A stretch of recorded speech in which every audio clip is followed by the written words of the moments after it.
काल संध्याकाळी कोणीतरी सेक्टर 1 मध्ये ही दारूची बॉटल घेऊन महाराजांच्या पुतळ्याच्या जवळून त्याला आमच्या एका महाराष्ट्र सैनिकाने आवाज दिला की काय करतोय म्हणून. तेव्हा तो तिकडनं बाहेर आल्यानंतर त्या लक्षात आलं की हातात त्याच्या एक बॉटल होती, दोन मुलं पण होती त्यासोबत, लहान मुलं.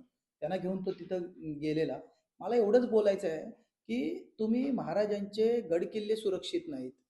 आज स्मारक जे नवी मुंबईच्या मध्यवर्ती भागात आहे तिथे दोन अर्ध्या मिनिटाच्या पण नाही, हाकेच्या अंतरावर तिथं पोलीस चौकी आहे. बरं, महाराजांच्या साठी जे स्मारक उभं केलंय तिथं सिक्युरिटीची व्यवस्था करा म्हणून पत्र दिलेली होती, सिक्युरिटी पण होती. पण आता कुठे गेला सिक्युरिटी तिथली? तुम्हाला साधं महाराजांचे गड किल्ले, महाराजांचे स्मारक जतन करता येत नसतील, हा, आणि तुम्ही फक्त आमदार खासदार फोडणार असाल, तुम्ही सिलिंग सारखे कॉन्ट्रॅक्टरला हे करत असाल, पाठीशी घालणार असाल, ह्याच्यासाठीच राजकारण चाललंय. अरे महाराज हा अस्मितेचा विषय आहे. महाराष्ट्रातल्या प्रत्येक मराठी मुलाला महाराजांसाठी लोक जीव द्यायला तयार आहेत.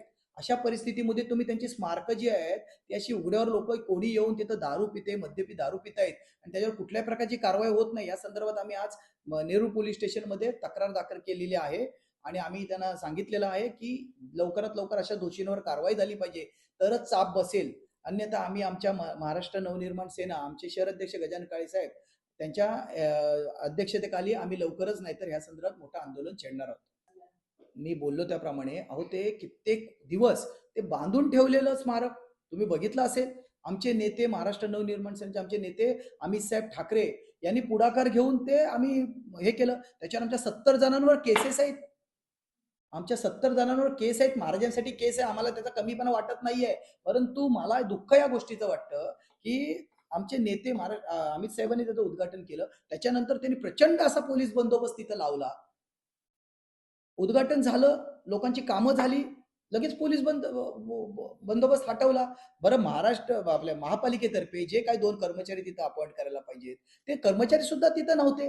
मग ह्या गोष्टी होणारच की नाही? आणि उद्या ह्या संदर्भात जर कुठल्या गोष्टी त्याच्या वाईट परिणाम झाला ती सर्वस्वी जबाबदारी महापालिकेची आणि पोलीस प्रशासनाची असेल, हे लक्षात असून द्या.